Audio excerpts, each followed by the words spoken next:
The US has been sharing unfiltered intelligence with Israel, including the private data of American citizens, according to a confidential document that was part of whistleblower Edward Snowden's leaks. It shows that Washington set no limits as to how its ally could use the information.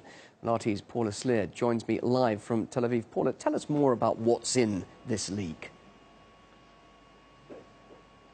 Well, what we're talking about here is a top-secret 5-page memorandum of understanding that lays out all the details of intelligence sharing between the NSA and its Israeli counterpart. What it does reveal is that the NSA routinely shared raw intelligence with Israel without first sifting this information to remove information that was inside relating to American citizens.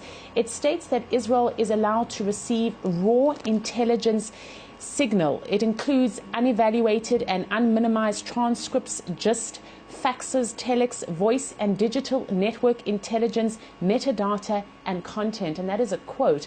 At the same time, the agreement places no legally binding limits on the use of the data by the Israelis. So while the memorandum does say that the material has to be handled in accordance with US law, and at the same time the Israelis have agreed not to deliberately target Americans who are identified in the data, there is no kind of legal obligation to back up these claims. In this respect, what it reads is that the agreement is not intended to create any legally enforceable rights.